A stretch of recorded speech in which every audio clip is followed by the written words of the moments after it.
அனைவருக்கும் வணக்கம். இன்றைக்கி நம்ம எதை பற்றி பார்க்க போகிறோம் அப்படின்னா, இன்றைக்கி நம்ம வள்ளலாரை பற்றிய வள்ளலாருடைய சிஷ்யர்கள் அவர்கள் சொல்லும் சில விஷயங்களை பற்றி நம்ம பார்க்க போகிறோம். என்ன அப்படின்னால், வள்ளலார் தான் மிகப்பெரிய ஜோதி நிலையை அடைந்தார் என்றும் மற்றவர்கள் அதை அடையவில்லை என்றும், வள்ளலாருக்கு அப்புறம் அந்த முக்தி நிலையை, மிகப்பெரிய அந்த ஜோதி நிலையை, அருட்பெருஞ்சோதியை யாரும் உணரவில்லை என்றும், அந்த பெருநிலையை யாரும் அடையவில்லை என்றும் கூறி வருகின்றனர். நிறைய பேர் அதுதான் சொல்கிறாங்க. என்ன அப்படின்னா, நீங்கள் அவர் கூட வள்ளலாரை சேர்க்காதீங்க. வள்ளலார் என்பவர் மிகப்பெரிய உயர்ந்த நெறியில், உயர்ந்த நிலையில் இருந்தவர். மற்றவர் அவரெல்லாம் சாதாரணமானவர் அப்படின்னு சொல்கிற வழக்கம் யார்கிட்ட இருக்குது அப்படின்னு பார்த்தீங்கன்னா, இந்த வள்ளலாருடைய பக்தர்கள், விரும்பிகள், சாதுக்கள் என்று சொல்பவர்களிடம் இருக்குது.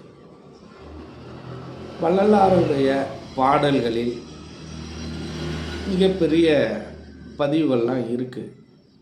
நம்ம அதை இல்லைன்னு சொல்ல முடியாது. வள்ளலாரை சார்ந்து எளிமையான பதிவுகளாகவும் உயர்வான பதிவுகளாகவும் நிறைய பதிவுகள் நம்ம திருவருப்பாவில் இருக்கிறத நம்ம பார்த்துருக்கோம். அப்போ இவர்கள் எதை சார்ந்து இதை சொல்கிறார்கள் என்றால், வள்ளலார் பொன் தேகமாக மாறிவிட்டார், அந்த பொன் தேகத்தை யாரும் அடையவில்லை, மற்றவர்கள்லாம் அதை அடையலை அப்படின்னு சொல்கிற வழக்கம் இருக்குது. நம்ம என்ன கேட்குறோம் அப்படின்னு கேட்டிங்கனால், வள்ளலார் வாசியோகத்தை பற்றி மிக தெளிவாக, விரிவாக சொல்லியிருக்கிறார். அது எவ்வளோ பேருக்கு தெரியும் தெரியல. ஒரு சில பேர் ஒத்துக்கொள்கிறார்கள், ஒரு சில பேர் ஒத்துக்கொள்வதில்லை.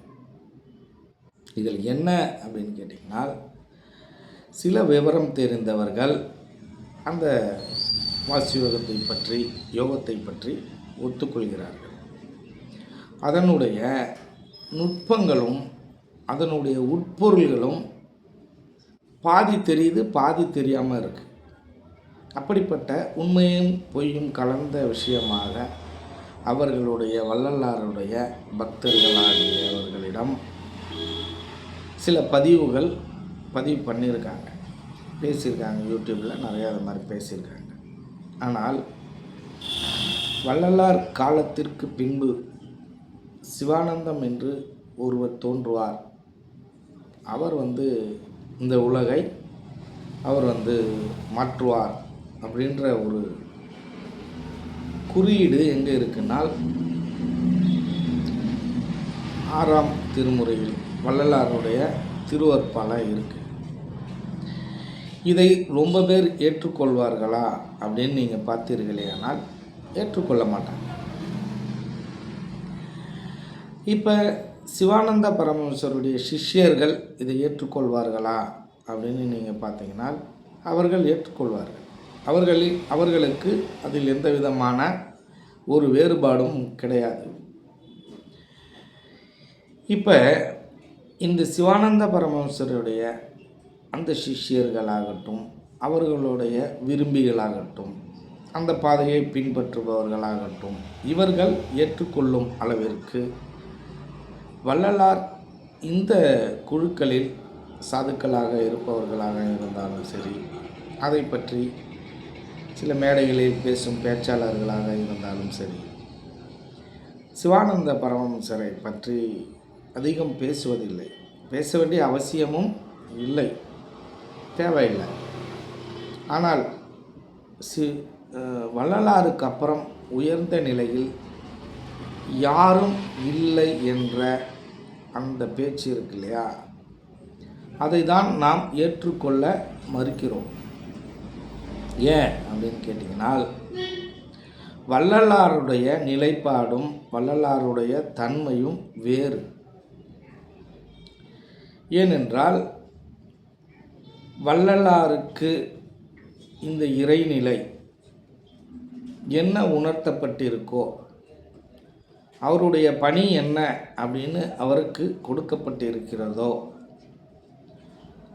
அவர் எந்த நிலையை அடைய வேண்டும் என்ற ஒரு நிர்பந்தம் இறைநிலையால் அவருக்கு கொடுக்கப்பட்டதோ, இயற்கையால் கொடுக்கப்பட்டதோ, அதை அடைவதுதான் அவருடைய நோக்கமும் சரியானதும். அதான் இறைவன் என்ன வேலையை கொடுத்துருக்காரோ அந்த வேலையை செஞ்சுட்டு போகிறது தான் ஒவ்வொரு மகான்களுடைய பணியும். அதான்.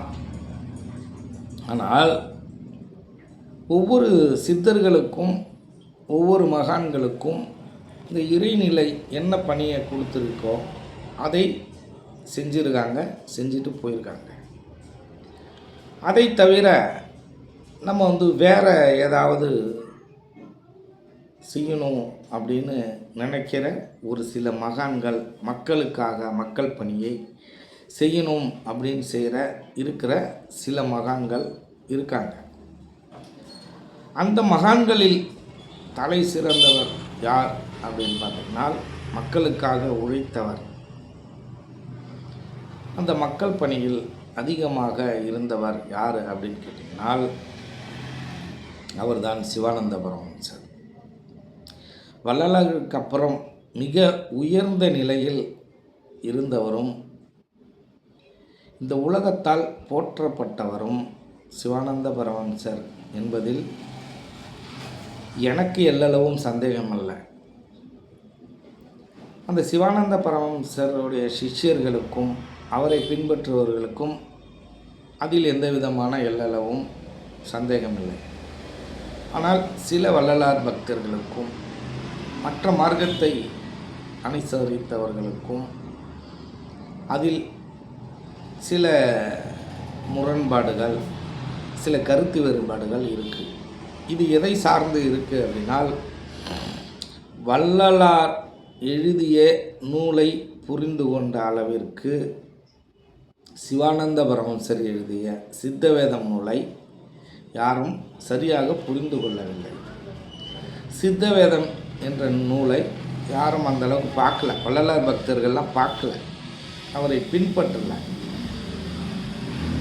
அப்போ ஒரு இடத்துல கூட வள்ளலார் யோகம் வேணாம் அப்படின்னு சொன்னதே கிடையாது. அவரும் யோகத்தை பற்றி நிறைய எழுதியிருக்கார். ஏற்கனவே நான் சொன்ன மாதிரி அவருடைய வள்ளலாருடைய குருநாதரும் ஆகிய மாணிக்க வாசகர் இருக்கார் இல்லையா, அந்த மாணிக்க வாசகரும் ஞானத்தாழிசை என்ற நூலில் இந்த யோகத்தை பற்றி மிக தெளிவாக எழுதியிருக்கிறார். நான் மாணிக்க வாசகரை ஏற்றுக்கொள்வதற்கு மிகப்பெரிய காரணம் என்னவென்று கேட்டீர்களே, ஆனால் அந்த ஞானத்தாழிசை தான் காரணம். இறைநிலையிடம் நாம் அழுது புலம்புவதும், எனக்கு அந்த நிலை வேண்டும் என்று புலம்புவதும் மனிதனுடைய இயல்பு தான். ஏன் அப்படின்னு கேட்டிங்கனால், மனிதன் எப்பொழுதும் அவனுக்குள் ஒரு சந்தேகம் வந்துவிடும். இது கிடைக்குமா கிடைக்காதா அப்படின்ற ஒரு சந்தேகம் வந்துடும். அந்த சந்தேகமாகப்பட்டது தான் அந்த பாடல்களுக்கெல்லாம் காரணம். எனக்கு இந்த பிறவியில் முக்தி கிடைக்குமா கிடைக்காதா, ஏன் கிடைக்கல, இன்னும் ஏன் கிடைக்கல அப்படின்றதோட வெளிப்பாடு தான் திருவாசகமும் திருவொற்பாவிலும் சில வரிகள் அதை சார்ந்து தான் இருக்குது. நான் என்ன தவறு செய்தேன், பஞ்சமக பாவம் செய்தேன்னா, அப்படி பலதரப்பட்ட இறைவனிடம் நான் இந்த பாவம் செய்தேன்னா, அந்த பாவம் செய்தேன்னா, நல்லோர் மனதை நடுங்க வைத்தேனா, இல்லை கர்ப்பிணியை சேர்ந்திருந்தேனா, இல்லை நல்ல தோழர்களை பிரித்தேனா, நல்ல குடும்பங்களை கலைத்தேனா, நல்லவர்களை பற்றி நான் தவறாக புறம் பேசினேனா, இப்படி பலவிதமான குற்றங்களை வள்ளலாரும் மாணிக்கவாசகரும் 2 பேரும் சொல்கிறாங்க. அவர்களுடைய பாடல் இருக்குது, திருவாசகத்திலையும் திருவருட்பாலையும் இருக்குது. இது எதை குறிக்குது அப்படின்னு கேட்டிங்கனால், இவர்களுடைய அச்சத்தை இது குறிக்குது. இதை மாதிரி அச்சம் சித்தர்களிடம் இருந்திருக்கிறதா அப்படின்னு பார்த்தீங்கன்னா இல்லை. சாதாரண மனிதர்களிடம் வேண்டுமானால் இது இருக்கும். இது சித்தர்களிடம் இதை சார்ந்த பதிவுகள் அதிகமாக கிடையாது. இன்னும் கேட்க போனால் வள்ளுவன்கிட்ட கூட இந்த ஒரு பாடலை நீங்கள் பார்த்துருக்கலாம். தெய்வத்தால் ஆகாதெனும் முயற்சிதன் மெய்வருத்த கூலி தரும் அப்படின்னு சொல்லியிருப்பார். இது எதை குறிக்குது அப்படின்னால், அந்த இறைநிலை என்பதும் சிறு தெய்வ வழிபாடு என்பதும் வெவ்வேறாக இருந்தாலும், சாமானிய மனிதனை பொறுத்தவரையிலும் கடவுளையும் தெய்வத்தையும் ஒன்றாக தான் பார்ப்பான். இந்த சிறு தெய்வ வழிபாடு என்பது நம்மளுடைய மூதாதையர்களுடைய வழிபாடையும் இது குறிக்கும். காவல் தெய்வமாகிய இந்த கருப்புசாமி, இந்த வீரனார், மதுரை வீர, இவர்களெல்லாம் காவல் தெய்வமாக இருந்து அந்த பகுதியில் இருக்கும் மக்களுக்கு காவல் காத்து சென்ற மனிதர்கள்தான். அவர்களை தான் நாம் சிறு தெய்வங்களாக நம் தமிழ் மரபில் நாம் வணங்கி வருகிறோம். எல்லார் வீட்டிலும் எல்லா குடும்பத்திலும் ஒரு குலதெய்வ வழிபாடு என்று ஒன்று இருக்கும். அந்த குலதெய்வ வழிபாடு என்பதே ஒரு சரியான வழிபாடு. உங்களை பொறுத்தவரையிலும் சொல்கிறேன், அந்த இறைநிலையை சார்ந்த வழிபாடு என்பது வேறு. நான் இறைநிலையை அடைவது, அந்த பெருநிலையை அடைவது என்பது, அதை சார்ந்த விஷயங்கள் என்பது வேறு. யோகத்தின் மூலமாக அடைவது என்பது வேறு. நான் என்னுடைய மூதாதையர்களை நான் வணங்குகிறேன். என் குடும்பத்தில் இருந்த என்னுடைய தாத்தா, என்னுடைய மூதாதையர், என்னுடைய தகப்பனார் இறந்திருந்தால் இவர்களை வணங்குவது என்பதும் ஒரு முறை. ஒரு நன்றி விசுவாசத்தோடு வணங்கும் ஒரு முறை நம் தமிழ் மரபில் இருந்தது. இந்த தமிழ் மரபை மாற்றி இந்த ஆரியர்களுடைய வருகைக்கு பிறகு பல தெய்வ வழிபாடுகளாக வடநாட்டு கலாச்சாரம் நம் நாட்டு தமிழ்நாட்டு கலாச்சாரத்தோடு கலந்துவிட்டது. இது எந்த நாட்டு கலாச்சாரமாக இருந்தாலும் இந்த உருவ வழிபாடு என்பது உங்களை மேல்நிலைக்கு கொண்டு செல்லாது என்று பறைசாற்றியவர்கள் வள்ளலாருக்கு முன்பு சித்தர்கள்தான். வள்ளலார் நம்மளுடைய இந்த காலத்தில் வாழ்ந்தவர் தான். கிட்டத்தட்ட ஒரு 175 வருடங்கள் ஆகிறதுன்னு நினைக்கிறேன். இப்போதைய நம்மளுடைய 2 தலைமுறைக்கு முன்னாடி ஒரு 175 வருடங்களுக்கு முன்பு வாழ்ந்தவர் தான். நிறைய ஆதாரங்கள் இருக்குது. ஆனால் சித்தர்கள் வாழ்ந்ததற்கும் நிறைய ஆதாரங்கள் இருக்குது. இது இவருடைய காலம் என்பது ஒரு குறுகிய காலகட்டமாக, அதாவது நீங்கள் பார்க்கும் பொழுது 18ஆம் நூற்றாண்டாக இருக்கும் பொழுது நமக்கு அருகாமையில் வாழ்ந்திருக்கிறார் என்பது நமக்கு புரியுது. அதேபோல் அதற்கு முன்பு யார் இதையெல்லாம் பறைசாற்றினார்கள், யார் இவர்களுக்கெல்லாம் வள்ளலாருக்கே முன்னோடி யார்? மாணிக்கவாசகர் தான் வள்ளலாருக்கு முன்னோடி. அப்போ வள்ளலாரை விட மாணிக்கவாசகர் உயர்ந்தவரா அப்படின்ற ஒரு கேள்வி வரும். அந்த கேள்விக்கு வள்ளலாரே பதில் சொல்லியிருக்கார். என்ன சொல்லியிருக்கார் அப்படின்னு கேட்டீங்கன்னா, நாம் இந்த சித்தர்கள் கூட்டத்தில் நாமும் ஒருவர், இந்த சித்த புருஷர்கள் கூட்டத்தில் நாமும் ஒருவர் அப்படின்னு வள்ளலார் சொல்லியிருக்கார். ஆனால் வள்ளலார் அப்படி எல்லா சித்தர்கள் கூட்டத்திலையும் நாம் சரிசமமானவர்கள் என்று கூறியிருக்கும்போது அதை ஏற்றுக்கொள்ளாத இந்த பக்தர்கள், அவர்தான் முதன்மையானவர், அவர்தான் மிகப்பெரிய ஞானி, மற்றவர்கள்லாம் ஞானி இல்லை என்று சொல்ல, அவர் மிகப்பெரிய அவர் உலகத்திலே அவர் அடைந்த நிலையை யாரும் அடையலை அப்படின்னு சொல்கிறது அகங்காரத்தினுடைய உச்சமாக இருக்குது. நான் ஏற்கனவே சொன்ன மாதிரி இந்த இயற்கையும் இறைநிலையும் ஒவ்வொரு மகான்களுக்கும் ஒரு பணியை கொடுத்திருக்கிறது. யார் யார் எந்த நிலையை அடைய வேண்டும், எந்த இனத்தில் நீங்கள் பிறக்க வேண்டும், எந்த தாய் தகப்பனை நீங்கள் தேர்வு செய்ய வேண்டும் என்பது உங்களுடைய பாவம் புண்ணியத்துடைய அடிப்படையாக இருந்தாலும், இறைநிலை ஒரு மகானாக ஆக போகிற தன்மையில் இருக்கும் சில நபர்களுக்கு வெவ்வேறு மதத்தை இனத்தை சார்ந்தவர்களாக, ஜாதியை சார்ந்தவர்களாக அவர்கள் அதற்கான வழிமுறைகளை அவர் செய்திருப்பது என்பது ஒரு இயல்பானது. இப்போ பார்த்தீங்கன்னா எல்லா ஜாதியினரும் இந்த மகான் தன்மையை அடைந்திருக்கிறார்கள். ஜாதி என்பது ஒரு தடை இல்லை மகான் ஆவதற்கு. அதை இந்த உலகத்திற்கு பறைச்சாற்றணும்.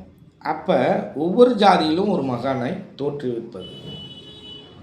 ஒரு திருடன் மகானாக முடியுமா அப்படின்னா ஆக முடியும் என்று வால்மீகியை ஒரு எடுத்துக்காட்டாக அவர்கள் இறைநிலை உணர்த்தியிருக்கு. இப்படி ஒவ்வொரு காலகட்டத்திலும் இந்த இறைத்தன்மை ஒவ்வொருவருக்கு அந்தந்த தன்மையை அடைய சொல்லியிருக்கும் வேலையை தான் இந்த மகான்கள் செய்திருக்கிறார்கள். இவர்கள் அந்த நிலையை அடைய முடியாமல் போயிட்டாங்க, இந்த நிலையை அடைய முடியாமல் போயிட்டாங்க, ஒளி ரூபமாக மறையலை. இந்த இறைநிலை அப்படி உணர்த்தலை. அவங்களுக்கு சொல்லப்பட்ட பணி அதுதான். ஆனால் அவர்கள் நினைத்திருந்தால், நான் வெளிப்படையாகவே சொல்கிறேன், சிவானந்த பரமஹம்சர் நினைத்திருந்தால், சிவானந்த பரமஹம்சர் ஒன்றும் வள்ளலாருடைய தன்மைக்கு ஒன்றும் கீழானவரும் அல்ல, வள்ளலாருடைய தன்மையை உணராதவரும் அல்ல. என்னை பொறுத்தவரையிலும் வள்ளலார் இணையான மகான் சிவானந்த பரமஹம்சர் என்று நான் உணர்கிறேன். எப்பொழுதுமே மனிதர்களை பொறுத்தவரையிலும் ஒரு பற்று என்பது எல்லோருக்கும் இருக்கும். அதில் எந்த விதமான மாற்றமும் இல்லை. பற்று என்பது எல்லோருக்கும் இருக்கு. பற்று என்பது எல்லோருக்கும் இருக்கு. அந்த பற்று பலவிதமாக இருக்கு. இந்த ஆன்மீக பக்தர்களுக்கு ஒரு விதமான பற்று இருக்கு. என்ன ஆன்மீக பக்தர்களுக்கு ஒரு விதமான பற்று அப்படின்னால், அவரவர்கள் குருவாக தேர்ந்தெடுத்திருக்கிற அந்த குருவை, அந்த மகானை உயர்வாக பேசுவது என்பது ஒவ்வொரு மனிதருடைய இயல்பாக இருக்குது. ஏன் அப்படி மனிதனுடைய இயல்பாக இருக்குன்னா, ஏன்னா அவன் மனுஷன் தானே, மனதின் வழியில் நடக்கக்கூடியவன் தானே. அவன் தன்னை உணர்ந்தவன் அல்ல. தன்னை உணர்ந்தவர்களிடம் ஒரு தன்னடக்கம் இருக்கும். எல்லாமே சரிசமம் என்ற ஒரு உணர்வு அவர்களுக்கு புரியும். ஆனால் சாதாரண சாமானிய மனிதர்களுக்கு, பக்தர்களுக்கு புரியுமானா புரியாது. இந்த கட்சிக்காரன் மாதிரி தான். என்ன அப்படின்னா, நான் திமுகவில் இருக்கேன், என் கட்சி தலைவன் தான் உயர்ந்தவர் அவர் செய்கிற பணி தான் சரியான பணி, அவர் ஊழலை செய்யாதவர் அப்படின்னு ஒரு கூட்டம். ஏடிஎம்கேல இருக்கிறவர், எங்கள் தலைவர் தான் மிக சிறந்தவர், அவர் ஊழலை செய்யாதவர், பொதுமக்களுக்கு சரியான பணியை செய்கிறார், என் தலைவன் தான் உயர்ந்தவர் அப்படின்ற மாதிரி எங்களை சார்ந்த இந்த வள்ளலார் தான் மிகப்பெரிய மகான் என்று பறைசாற்றும் சில நபர்கள் இங்கே இருக்காங்க. இவையெல்லாம் ஒரு சரியான நிலையா அப்படின்னு நீங்கள் கேட்டீர்களானால் இது ஒரு சரியான நிலை அல்ல. ஒரு நடுநிலையான ஒரு செய்தியெல்லாம் கிடையாது. ஏன் அப்படின்னு கேட்டிங்கன்னா, சிவானந்த பரமஹம்சரை போல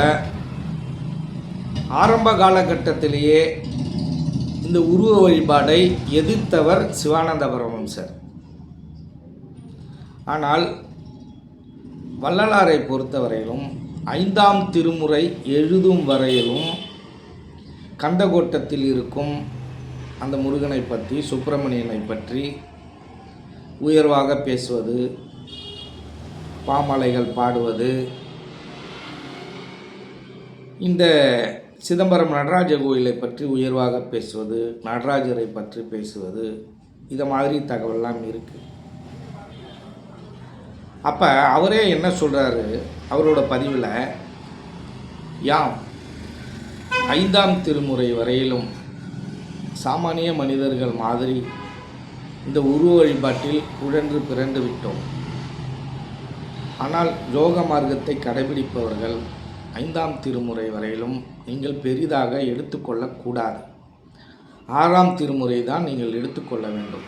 ஏனென்றால் முழுமையான ஞானம் என்பது 6ஆம் திருமுறையில் தான் உள்ளது என்று யார் சொல்கிறா அப்படின்னு கேட்டிங்கன்னா, வள்ளலார் சொல்கிறார். தன்னையே அவர் என்ன பண்ணுகிறார், தாழ்த்தி பேசுகிறார். அப்படி தாழ்த்தி பேசுனதுனால வள்ளலாரை நம்ம தாழ்வாக எடுத்துக்க முடியுமா அப்படின்னு கேட்டிங்கன்னா, அப்படி எடுத்துக்கொள்ள முடியாது. ஏனென்றால் மிகப்பெரிய மகான் அவர், இந்த சித்தர்களுக்கெல்லாம் இணையானவர்.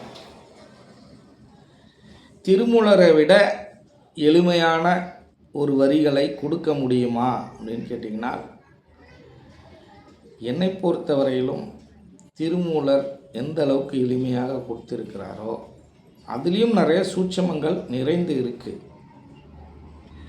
அதே போல் ஒவ்வொரு பாடல்களிலும், சித்தர்கள் பாடல்களிலும் நிறைய சூட்சமங்கள் இருக்குது.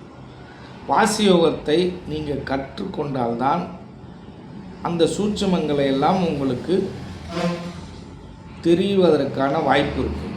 அப்படி இல்லைன்னா தெரிவதற்கான வாய்ப்பு இல்லை. யோக மார்க்கத்தை பற்றி எதையுமே தெரியாமல் சில பாடல்களை எல்லாம் படித்துவிட்டு அதற்கு அர்த்தம் சொல்வது, பாயசத்தை சாப்பிடாமல் பாயசம் இனிப்பாக இருக்குது என்று சொல்வது போல் ஆகும். இப்போ பாயசம் இனிப்பாக இருக்கா கசப்பாக இருக்கான்னு குடித்து பார்த்தவங்களுக்கு தான் தெரியும். அதே போல் யோக மார்க்கத்தில் ஈடுபட்டவர்கள் தான் யோகத்தை பற்றி தெரியும். ஆனால் யோகத்துடைய அனுபவங்கள் நிறையாக இருக்கிறவரை சொல்கிறேன் நான்.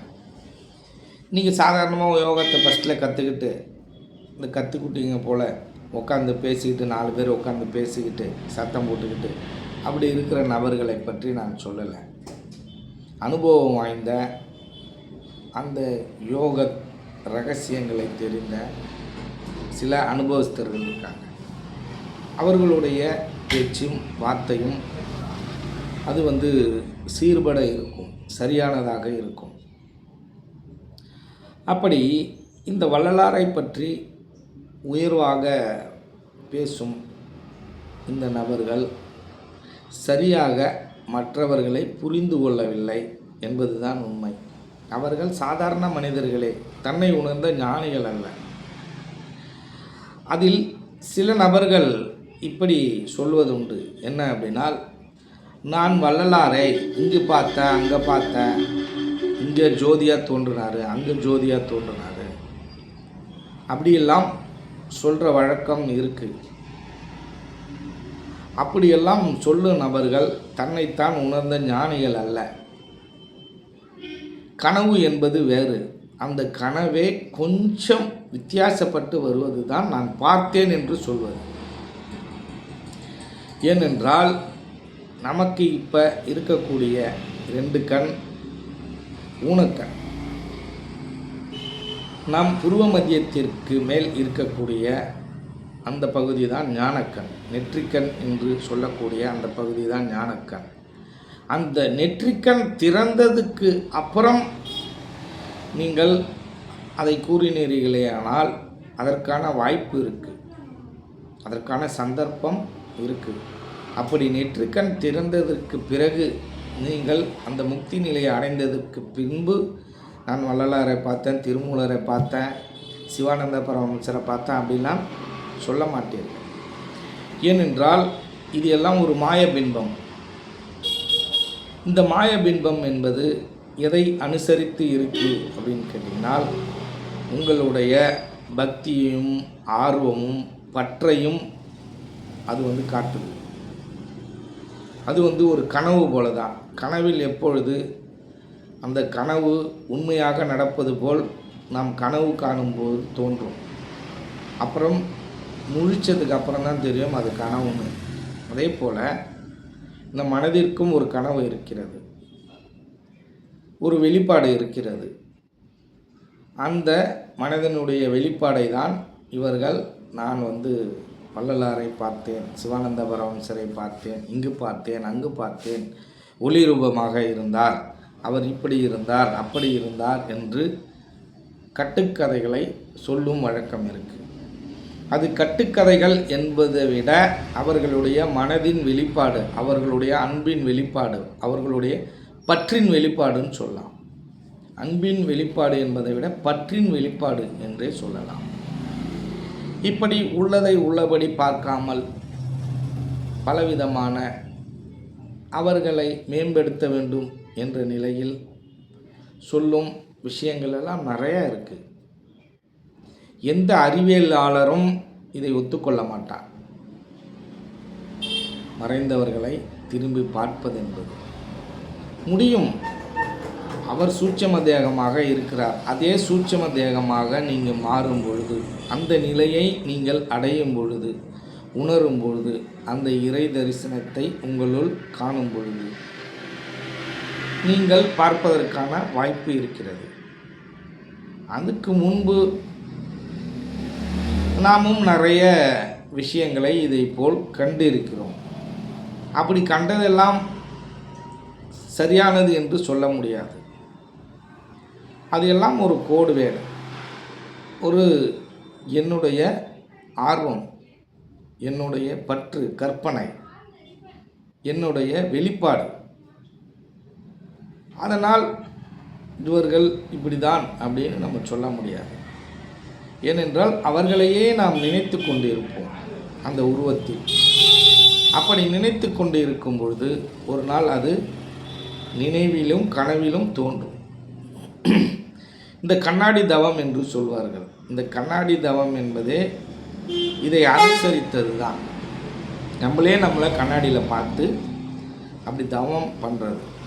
நம்ம பார்த்துக்கிட்டே இருக்கக்குள்ள நம் உருவம் மட்டுமே அப்பொழுது வெளிப்படும், அங்கே ஒரு சூட்சும தேகம் போல. இதையெல்லாம் மிகப்பெரிய விஷயமாக நாம் கருதக்கூடாது. இதையெல்லாம் ஒரு சாதாரண விஷயம். நான் வள்ளலாரை பார்த்தேன் என்று சொல்லிவிட்டீர்களேயானால் அதற்கப்புறம் நீங்கள் முக்தி நிலையை அடைந்து விடுவீர்கள். நெற்றிக்கண் திறந்துருக்கணும் உங்களுக்கு. சரி, அதுக்குள்ளே போக வேண்டாம்.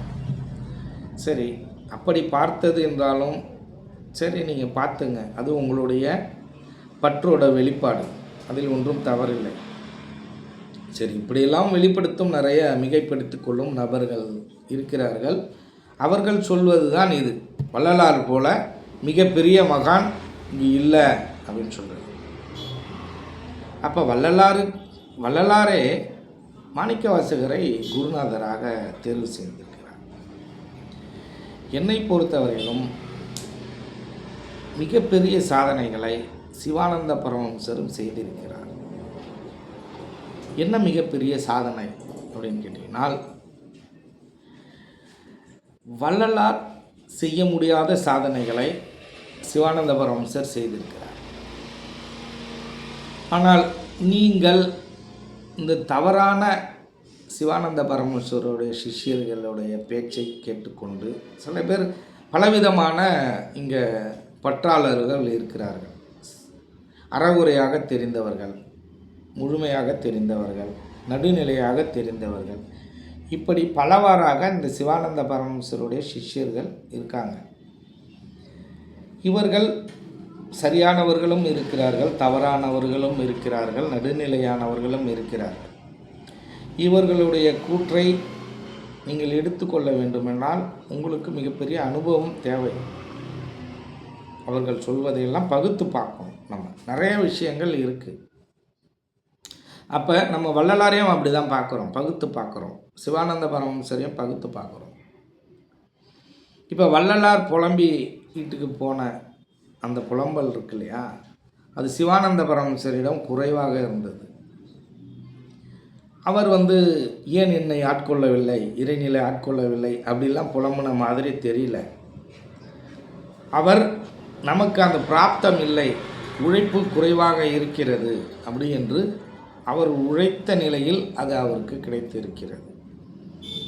அவர் சித்தர்கள் கூட்டத்தில் ஒருவர், வள்ளலாரும் சித்தர்கள் கூட்டத்தில் ஒருவர் தான். ஆனால் முதலிலிருந்தே யோக மார்க்கத்தை ஏற்றுக்கொண்டவர் சிவானந்த பரமஹம்சர். ஆனால் வள்ளலார் முதலிருந்தே யோக மார்க்கத்தை ஏற்றுக்கொள்ளவில்லை. பிற்காலத்தில் தான் யோக மார்க்கத்திற்கு அவர் வருகிறார். அவர் உருவ வழிபாட்டையே அவர் ஆன்மீகமாக யோகமாக நினைத்து கொண்டவர்.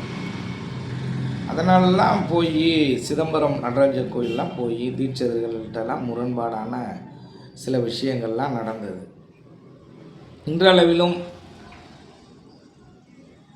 வள்ளலார் பக்தர்களும் உருவ வழிபாட்டை, வள்ளலாரை கடவுளாக மதித்து நினைப்பவர்களும் இருக்கிறார்கள். சிவானந்த பரமஹம்சர் அந்த குரூப்பில் இருக்கிறவங்களும் அவரை கடவுளாக எண்ணிக்கொள்பவர்களும் இருக்கிறார்கள். எப்படி இருந்தாலும் சரி, இந்த வள்ளலார் அருட்பெரும் ஜோதி என்று சொல்லிவிட்டால் அங்கு ஒரு இறைநிலை இருப்பதாக தான் பொருள். ஆனால் அந்த அருட்பெரும் ஜோதி அங்கேருந்து மேலேருந்து கீழே இறங்குதா அப்படின்னால் அப்படிலாம் ஒன்றும் கிடையாது, அப்படிலாம் இறங்காது. அப்படி என்ற அருட்பெருஞ்சோதி அப்படின்ற ஒரு இறையாற்றல் தனக்குள் இறங்குமா அப்படின்னால் அப்படிலாம் கிடையாது.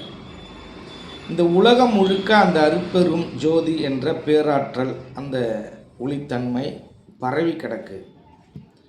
அது எங்கே பார்த்தாலும் பரவி கிடக்கு அப்படின்ற மாதிரி என் உடம்புலையும் அது பரவி இருக்கு. அது ஒரு இடத்தில் குவிந்து காணப்படும் என்றால் அந்த இடம் எது அப்படின்னு கேட்டிங்கன்னா அது புருவ மத்தியம். இப்போ இறைவனை எப்படி தரிசிக்க முடியும் என்று வள்ளலார் சொல்கிறார். எப்படி அப்படின்னு கேட்டிங்கன்னா, நீங்கள் புருவ மத்தியத்தில் தான் அருட்பெரும் ஜோதியாக இறைவனை தரிசிக்க முடியும் அப்படின்னு யார் சொல்கிறார்? வள்ளலார் சொல்கிறார். அதே தான் சிவானந்த பரமேஸ்வரன் சொல்கிறார். அங்கே பெரிய கனலாக, தீக்கனலாக, பெரிய ஒளியாக அங்கே அங்கே இருக்கும் ஜீவன் அங்கே பிரதிபலித்து கொண்டிருக்கிறார். அந்த பிரதிபலித்து கொண்டிருக்கும் அவர், அதை நீங்கள் சரியாக ஊதாமல், அவரை நீங்கள் உற்று நோக்காமல், எப்படி இருக்குது அந்த இடம் அப்படின்னால் மேலே சாம்பல் படிந்திருக்கு. ஒரு நெருப்பில் எப்படி அதை ஊதலைன்னா சாம்பல் படியுமோ அப்படி அந்த பேராற்றல் சாம்பல் படிந்து இருக்குது. அந்த நெருப்பு தீக்கனலாக அந்த ஊதி ஊதி மேலே இருக்கிற அந்த சாம்பலை நீங்கள் ஊதினீர்களே ஆனால் என்ன ஆகும்? அந்த தீக்கனல் பிரகாசிக்கும். அந்த நெருப்பை ஊதுனா என்ன ஆகும்? அங்கே ஒரு பிரகாசம் தோன்றும், ஜோதியாக வெளிப்படும். அங்கே எரியும் அந்த நெருப்பு, அது ஜோதியாக வெளிப்படும். அப்படி நீங்கள் புருவ மத்தியத்தில் ஊதும்போது அங்கு பெரிய தீக்கனலாக, பெரிய கனலாக உங்களுக்கு அந்த இறைநிலை காட்சியளிக்கும் என்று சிவானந்த பரமேஸ்வரர் சொல்கிறாரு. இவர் அருட்பெரும் ஜோதின்னு சொல்கிறார். இவங்க ரெண்டு பேருக்கும் பெரிய வித்தியாசம்லாம் ஒன்றும் கிடையாது. வித்தியாசப்படுத்தி கொள்வது அவர்களுடைய பக்தர்கள் தான். ஆனால் இவர் நீண்ட காலமாக உருவ வழிபாட்டிலே உழன்றவர். யார்? வள்ளலார். ஆனால் சிவானந்த பரமஹம்சர் சிறு வயதிலிருந்து உழன்றவர் அல்ல. அவர் இறைநிலையை அவர் தேடி போகும்பொழுது என் மனைவி என் மடியில் தலை வைத்து இறந்தபோது அவரிடம் இருந்த ஒன்று இப்பொழுது இல்லாமல் போனது. அது எது?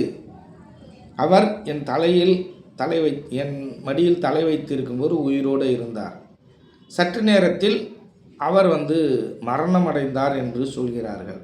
அதுக்கப்புறம் அவள் பேசவில்லை, பார்க்கவில்லை. எது அந்த பார்த்தபோது இருந்தது, பார்க்காத போது எது இல்லை என்ற அந்த கேள்வி அவரிடம் எழுந்தது. உடனே அவர் சென்று விட்டார். அதை கண்டுபிடிக்க ஆரம்பித்தார். அதை கண்டுபிடித்தார். அப்போ அவர் ஜெகஜோதியாக பிரகாசித்தார். இங்கு அருட்பெருஞ்சோதியாக வள்ளலார் பிரகாசித்தார். அங்கு அவர் ஜெகஜோதியாக அவர் பிரகாசித்தார். வள்ளலாரும் ஒரு ஜெகஜோதி தான். சிவானந்த பரமஹம்சரும் ஒரு ஜெகஜோதி தான். அவர்களுடைய பற்றாளர்களிடம் வேறுபாடு இருக்கலாமே தவிர அவர்களுக்குள் எந்த வேறுபாடும் கிடையாது. 2 பேரும் சமமானவர்கள் தான். வள்ளலாருக்கு பிறகு மகான்கள் வரவில்லை என்று பறைசாற்றி கொண்டு இருக்கும் வள்ளலார் பக்தர்களுக்கு நாம் சொல்லிக்கொள்ள விரும்புவது இதுதான். என்னவென்று கேட்டீர்களேனால், வள்ளலாருக்கு பின்பு பல மகான்கள் தோன்றியிருக்கிறார்கள். இன்றளவிலும் பல மகான்கள் இருக்கிறார்கள். அப்படி இருப்பதனால தான் இங்கு என்ன நடக்குது? மழை பெய்யுது, இங்கே மழை பொழியுது. நல்லவர் அவர் பொருட்டு பெய்யும் மழை. நல்லவருங்கிறது யார்? இந்த ஞானிதான். ஏனென்றால் விருப்பு வெறுப்பற்று காமக்குரோதமற்று ஒரு நல்ல மனிதனாக யாரால் இங்கு வாழ இயலும் என்றால் மகான்களுக்கே சாத்தியம். நான் என்னை பற்றியும் எனக்கு நடந்த பல நிகழ்வுகளை பற்றியும் உங்களிடம் பகிர்ந்து கொள்ள முடியும். பல ரகசியங்களை பகிர்ந்து கொள்ள முடியும். அவையெல்லாம் என்னை மிகப்படுத்தும் நோக்கில் இருக்கும். ஆனால் அப்படியெல்லாம் நம்மளே மிகைப்படுத்திக்க விரும்பவில்லை. ஏனென்றால் நாம் ஒரு சாதாரண மனிதனாகவே வாழ்ந்து கொண்டு வருகிறோம். அப்படி தான் நினைத்து கொண்டு இருக்கிறோம். கடைசி வரையிலும் அப்படி தான் நினைப்போம். ஆனால் இந்த இறை உணர்வு என்பதும் இறைவனுடைய அருள் என்பதும் நமக்குள் இங்கு நிறையவே இருக்குது என்பதை நாம் உணர்ந்து இருக்கிறோம். இன்னும் நிறைய தகவல்களை நாம் இறைவனிடம் சில விஷயங்கள்லாம் எதிர்பார்த்து காத்து கொண்டிருக்கிறோம். பல ரகசியங்களை எதிர்பார்த்து காத்து கொண்டிருக்கிறோம். ஏன் அப்படின்னு கேட்டிங்கன்னா, அவையெல்லாம் தெரிந்தால்தான் உங்களிடம் நான் எல்லா விஷயங்களையும் பரிமாற முடியும், பறைசாற்ற முடியும். அது நடக்காமல் போகாது. மகானுக்கென்று ஒரு தனி உரிமை இறைவனிடம் இருக்குது. இறைவனுக்கு இந்த மகானாக போகும் இந்த மனிதனிடம் ஒரு உரிமை இருக்குது. அது உண்மையான தகப்பனுக்கும் மகனுக்கும் உள்ள ஒரு உறவு. அவன் என்னுள் இருக்கிறான், அவனுள் நான் இருக்கிறேன். இதை தான் சிவானந்த பரமஹம்சரும் சொன்னார், நம்மளுடைய வள்ளலாரும் சொன்னார். இப்போ மற்றவர்கள் போல் நம்மளால் நிறைய விஷயங்களை இங்கே சொல்ல முடியல நம்மளை பற்றி. அது மிகையாக இருக்கும் என்பதனால் அதை நம்ம விடுத்துட்டோம். எல்லாரும் போலையும் எல்லா மகான்களுக்கும் இன்பம் துன்பம் என்பது நிரந்தரமானது. அது அவரவர் செயல்களை பொறுத்தே இருக்கிறது. அதை அவர்கள் ஏற்றுக்கொள்வார்கள். மற்றவர்கள் கற்பனையாக நிறைய விஷயத்தை நினச்சிக்கிட்டு இருக்கீங்க. இப்போ வள்ளலாரும் நிறைய சித்துகள் விளையாண்டுருக்காரு. சிவானந்த பரமஹம்சரும் நிறைய சித்துகளை விளையாண்டுருக்காரு. அதை விட வள்ளலாரை விட மிக பெருமையான விஷயம் எது அப்படின்னு கேட்டிங்கன்னா, எண்ணிலடங்கா சிஷ்யர்களை சரியான நிலையில் அவர்களை ஆட்படுத்தப்பட்டு வெளியே சென்று வா அப்படின்னு சொன்ன பெருமை யாருக்கு அப்படின்னு கேட்டிங்கன்னா சிவானந்த பரமஹம்சருக்கு இருக்குது. நிறையா சிஷ்யர்களை மகான்கள் ஆக்கியிருக்கிறார். வள்ளலார் அப்படி ஒரு சிஷ்யரை மகான் ஆக்கியிருக்காரான்னா இல்லை. அதனால் வள்ளலாரை நான் குறைச்சி எடை போட முடியுமா அப்படின்னா இல்லை. இவர்களுக்கு அந்த வாய்ப்பு கிடைத்தது. இவர்களுக்கு இறை அருளுடைய சித்தம் அதுதான். அவருக்கு இறைவன் எடுத்த வேலை எதுவோ அதுதான் அவரோட வேலை. வள்ளலாருக்கு என்ன வேலை கொடுத்தாரோ அந்த வேலையை தான் வள்ளலார் செய்ய முடியும். சிவானந்த பரமஹம்சருக்கு என்ன வேலை கொடுத்தாரோ சிவானந்த பரமஹம்சர் அந்த வேலையை தான் அவர் செய்ய முடியும். அப்போ சிவானந்த பரமஹம்சருக்கு அப்புறம் நித்யானந்தர் என்று ஒருவர் இருந்தார். அவர் மிகப்பெரிய சித்திகளில் மிகப்பெரிய ஒரு மகான், ஒரு வள்ளல்னே சொல்லலாம். அவர் அவ்வளோ சித்து விளாண்டுருக்கார், அள்ளி அள்ளி விளாண்டுருக்கார். இப்போ வள்ளலாரை விட தாண்டி சித்துக்களை விளாண்டவர் நித்யானந்தர். அப்படி விளாண்டதுனால அவருக்கு வயிற்று வலி வந்துருச்சு. ரொம்ப சித்துக்களை அதிகமாக விளையாடக்கூடாது.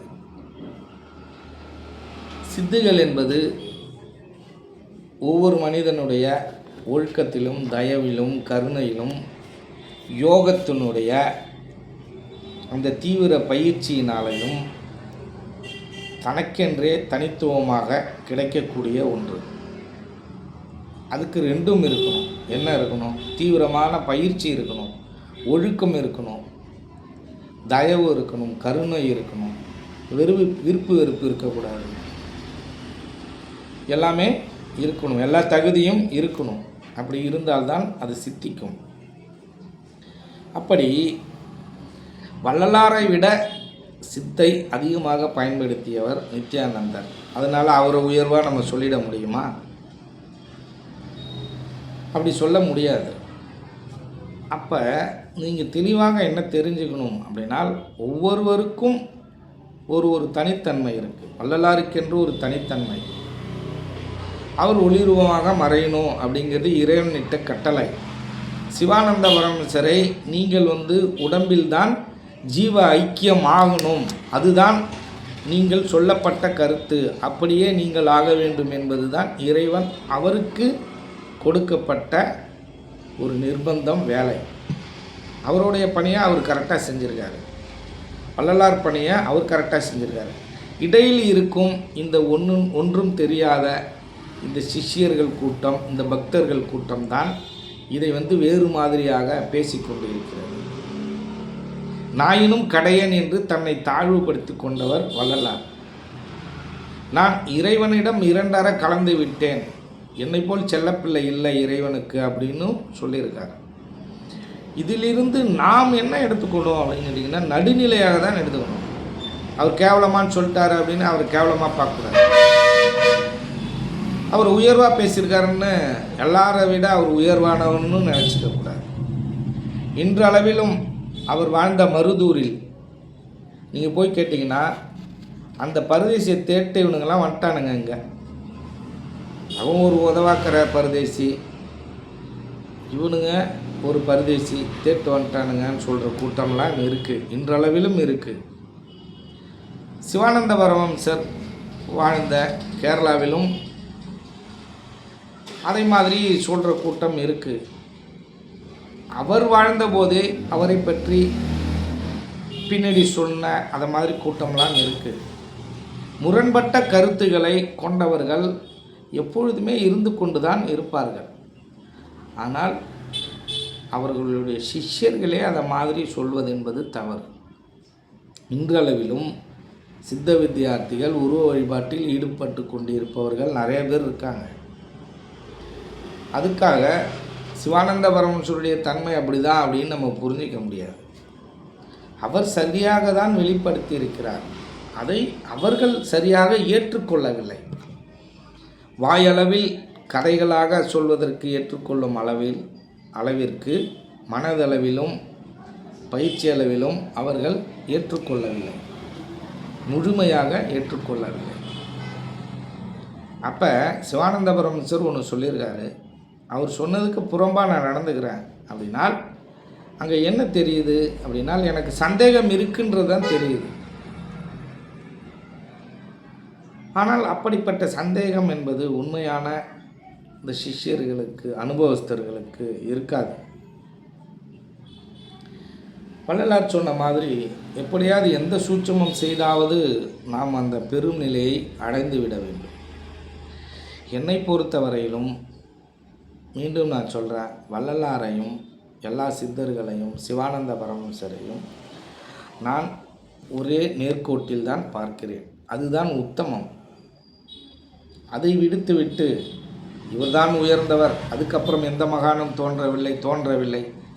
பல மகான்கள் தோன்றியிருக்கிறார்கள், பல சித்துகளை விளையாண்டுருக்காங்க. இப்போ நித்யானந்தம் அப்படின்ற அந்த மகான் சிவானந்த பரமஹம்சருடைய சிஷ்யர், அவர் என்ன பண்ணுறாரு, ஒரு முக்தி நிலையை அடைந்து விட்டார். முக்தி நிலையை அடைஞ்சிட்டனா அடையலையா அப்படின்னு அவருக்கே ஒரு சந்தேகம் வந்தது. அப்போ அந்த வெளிப்பாட்டில் அவர் என்ன பண்ணுறாரு, தன்னுடைய அந்த மலையில் தவம் பண்ணுறாரு. அந்த மலையிலேருந்து இறங்கி வர்றாரு. இப்போ அவர் என்ன பண்ணுறாரு, கோமணத்திலேருந்து வெறும் பணமாக எடுத்து வர ஏழைகளுக்கெல்லாம் கொடுத்துட்டு வந்தார், வரவங்களுக்கெல்லாம் கொடுத்துட்டு வந்தார்.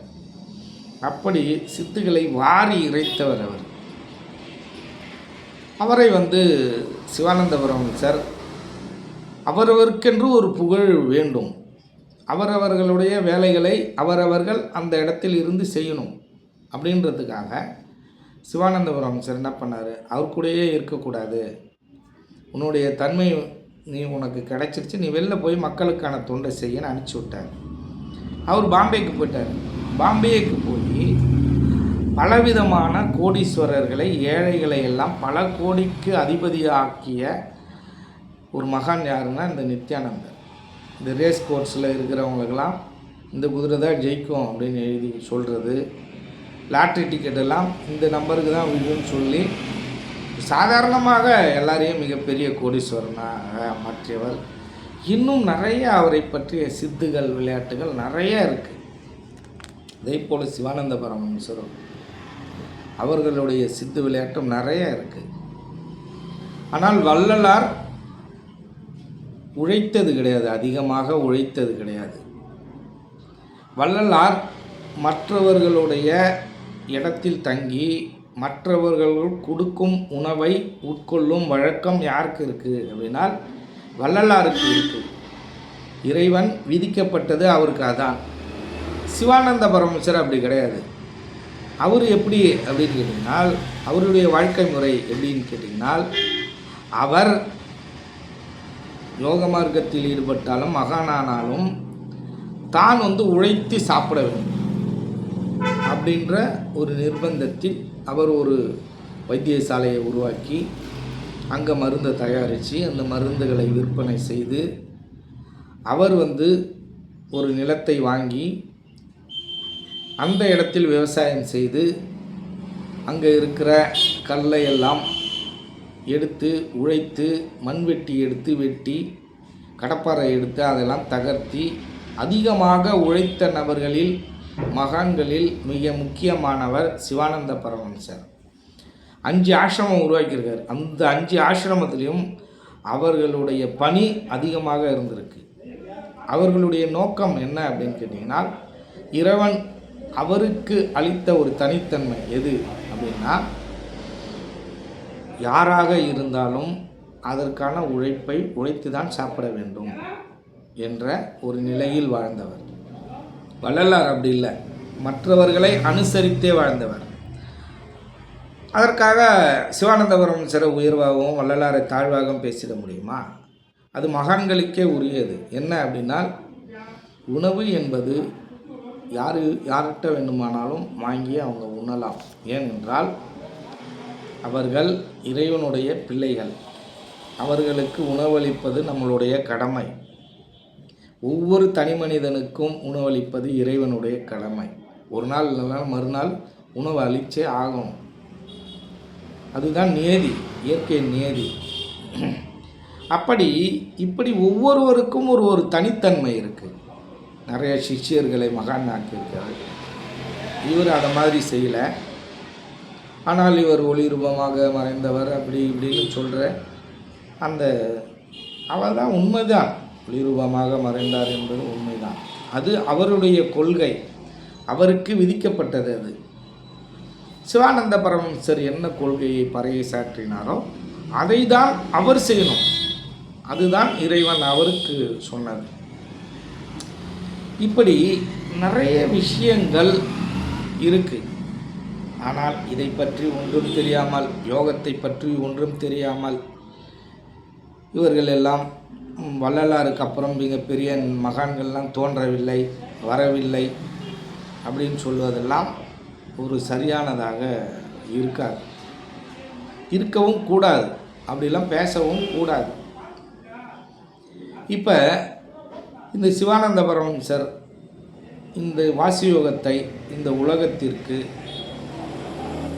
அப்படியே ஒன்றுமே இல்லாமல் அப்படியே தூவி விட்டுட்டு போனவர். எதெல்லாம் ரகசியம் என்று சித்தர்களால் மறைத்து வைக்கப்பட்டதோ, தீயவர்களுக்கு இது போய் சேரக்கூடாது என்று மறைத்து வைக்கப்பட்டதோ அதையெல்லாம் வாரி வழங்கியவர் இந்த சிவானந்த வள்ளல். அவர் அவ்வளோ வெளிப்படையாக சொல்ல அப்படின்னால் நாங்கள்லாம் இவ்வளோ சீக்கிரம் அதை உணர்வதற்கான வழிமுறை குறைவு. இன்னும் தேடிக்கிட்டு தான் இருப்போம் நாங்கள். ஏன் அப்படின்னு கேட்டிங்கன்னா, எனக்கென்று இறைநிலை ஒரு விஷயத்தை கொடுத்துருக்கு. என்னுடைய வேலையை நான் செஞ்சுட்டு வரணும் அப்படின்னு இறைநிலை ஒரு சித்தத்தை கொடுத்துருக்கு. அதை தான் நான் செய்ய முடியும். அதை விட்டுட்டு நான் வேறு ஏதாவது செய்ய முடியுமானா முடியாது. எனக்கு இட்ட பணியை தான் நான் செய்யணும். அப்போ எனக்கென்று ஒரு பணி இருக்கிறது, எனக்கென்று ஒரு தனித்தன்மை இருக்குது. அது ஒவ்வொருவருக்கும் ஒரு தனித்தன்மை இருக்குது. அப்படிதான் அவர்களால் வாழ இயலும். அதை மீறி வாழ இயலுமா அப்படின்னா இயலும். ஆனால் எப்பொழுதுமே இயற்கைக்கு உட்பட்டு தான் இந்த மகான்களும் சித்தர்களும் வாழ்வார்கள்.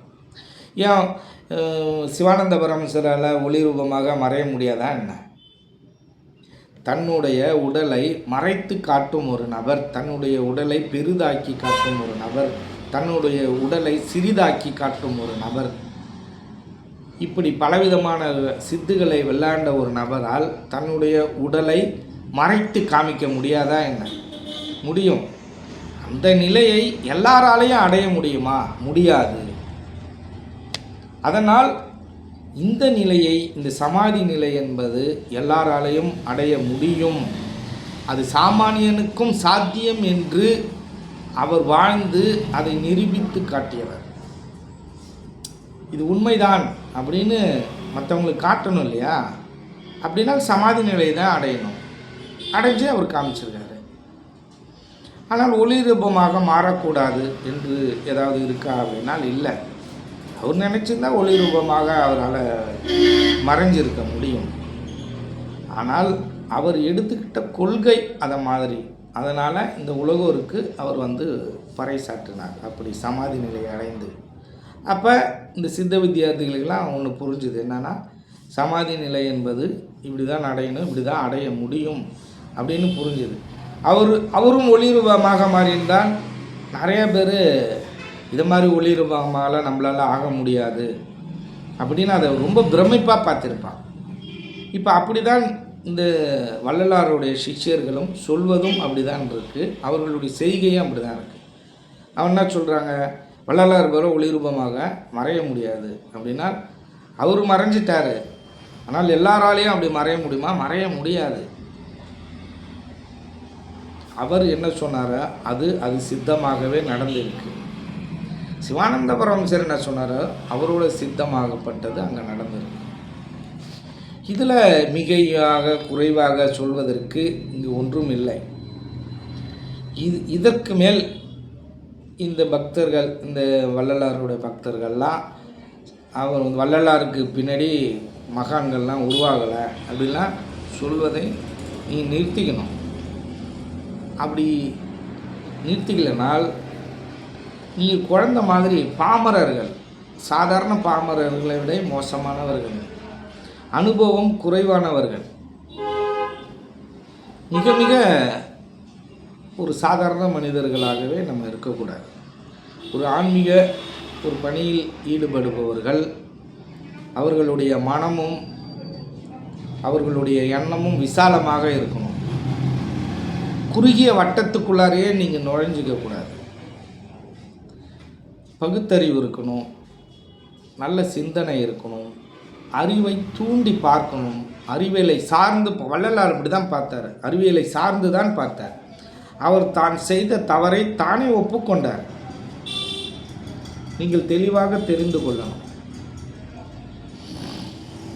ஆகவே நீங்கள் எப்படி நினைத்தாலும் சரி, நாங்கள் அவர் சிவானந்த பரமஹம்சராக இருந்தாலும் சரி, திருமூலராக இருந்தாலும் சரி, வள்ளலாராக இருந்தாலும் சரி, இவர்கள் அனைவரையும் நம்ம ஒரே நேர்கோட்டில் மிகப்பெரிய ஒரு மகானாக இந்த இறைநிலையை இரண்டர கலந்தவர்கள், இறைநிலையை அடைந்தவர்களாகவே நாம் உணர்கிறோம் என்பதுதான் இங்கு உண்மையாக இருக்குது. அதேபோல் இந்த சித்த வித்தியார்த்திகளும் போலித்தனங்களை எல்லாம் விட்டுவிட்டு உருவ வழிபாடை மேற்கொள்வதெல்லாம் விட்டுவிட்டு இவர்களும் தீவிரமாக பயிற்சி செய்து இந்த சட்டத்திட்டங்கள் சரியாக கடைபிடித்து நீங்கள் நிறைய அனுபவங்களை நீங்கள் பெற வேண்டும், பெற்று அந்த முக்தி நிலையை அடைய வேண்டும் என்பது இங்கே நம்ம உங்கள்கிட்ட வேண்டி விரும்பி கேட்டுக்கிறோம். சித்த வேதங்களிலும் சில இடங்களிலும் எனக்கு சிவானந்த பரமஹம்சரிடம் சின்ன சின்ன முரண்பாடுகள் இருக்குது. அது எல்லாம் எனக்கும் என்னுடைய குருநாதர்களுக்கும் உரியது. அவர் ஒரு பார்வையில் பார்த்து அந்த சித்தவேதம் நூலை எழுதியிருக்கிறார். அந்த நூலை நான் வேறு ஒரு கோணத்தில் பார்க்கிறேன். அவர் சொன்னதெல்லாம் பொய்யா அப்படின்னால் அப்படிலாம் இல்லை, உண்மைதான். அவர் சொன்னதெல்லாம் தெள்ளத் தெளிவான உண்மைதான். ஆனால் அதை நான் வேறு ஒரு கோணத்தில் பார்க்கிறேன் அப்படிங்கிறதான் உண்மை. அப்போ அவர் சொன்னது பொய்யா அப்படிலாம் இல்லை, நான் வேறு ஒரு கோணத்தில் அதை பார்க்கிறேன். பார்க்கக்கூடாதா அப்படிலாம் இல்லை.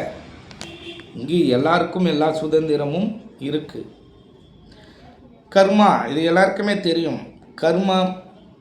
கர்மாவை அவர் வாயுவாக பார்க்கிறார். கர்மாவை நான் எல்லார போலையும் அது ஊழ்வினையாகவும், வள்ளுவன் சொன்ன மாதிரி அது ஒரு பாவ செயல் அப்படின்னு பார்க்குறேன். அப்போ எதனால் சிவானந்த பரமஹம்சர் இதை மாதிரி சொன்னார் அப்படின்ற விளக்கமும் நம்ம யூடியூப்பில் பதிவு பண்ணியிருக்கோம். அதையெல்லாம் நீ பெருசாக எடுத்துக்காமல் நீ இந்த பயிற்சியை மட்டும் தீவிரமாக செய்து நீ முன்னேற வேண்டும் என்பதற்காக சில விஷயங்கள் சித்தவேதத்தில் கொடுக்கப்பட்டிருக்கு. அதை பற்றிலாம் உனக்கு எந்த கவலையும் வேணாம். நான் சொன்னதை செய், நீ சமாதி நிலையை அடைந்து விடுவாய் என்பதற்காக உங்களுக்காக சித்தவேதத்தில் சில விஷயங்கள் சில மாதிரியாக சொல்லப்பட்டிருக்கு அப்படிங்கிறதான் உண்மையாக இருக்குது. அப்போ மற்றவர்கள் சொன்னதெல்லாம், மற்றவர்கள் சொல்கிற விஷயங்கள்லாம் பொய்யா அப்படின்னா சிவானந்த பரமஹம்சரே சொல்லிவிட்டார். இங்கு எல்லா மகான்களும் சொன்னது உண்மையானது தான். அது நம்மளுடைய புரிதலை பொறுத்து இருக்குது. ஒவ்வொருவருடைய புரிதலும் வேறு வேறு மாதிரி இருக்கும். ஆக மொத்தத்தில் எல்லா சித்தர்களும் மகான்களையும் சொல்லப்பட்டது உண்மை தத்துவங்களே. அதை மேலோட்டமாக நாம் பார்த்து கொண்டு அது பொய் என்று சொல்வதற்கு இடமில்லை, சொல்லவும் கூடாது அப்படின்னு சொல்லியிருக்காரு. அப்போ இது மாதிரி நிறைய விஷயங்கள் இருக்குது. அதனால் அந்த சில விஷயங்களுக்காக நான் என்னுடைய குருநாதரை ஏற்றுக்கொள்ளாமல் இருக்க முடியுமா அப்படிலாம் இல்லை. ரெண்டு பேருடைய மனநிலையும் ஒன்று தான். நான் கொஞ்சம் வேறு மாதிரி பார்க்குறேன். சில நூல்களுடைய பதிவுகளை எல்லாம் பார்க்குறேன், சித்தர்களுடைய பதிவுகளை பார்க்குறேன், திருக்குறளுடைய பதிவுகளை பார்க்குறேன், ஒரு விஞ்ஞானிகளுடைய தத்துவ நூல்களை எல்லாம் உற்று நோக்கிறேன். அப்போ எனக்கு சில விஷயங்கள், சில தெளிவுகள் கிடைக்குது. அப்போ ஏன் சிவானந்த பெருமான் சார் இப்படி சொல்லியிருக்க கூடாதோ, ஏன் இப்படி சொல்லிட்டாரு அப்படின்ற சில விஷயங்கள் எனக்கு தோணுது. அவ்வளோதானே தவிர வேறு ஒன்றும் கிடையாது. சரி, நன்றி. நாம் மீண்டும் இன்னொரு காணொளியில் நாம் சந்திப்போம். நன்றி, வணக்கம்.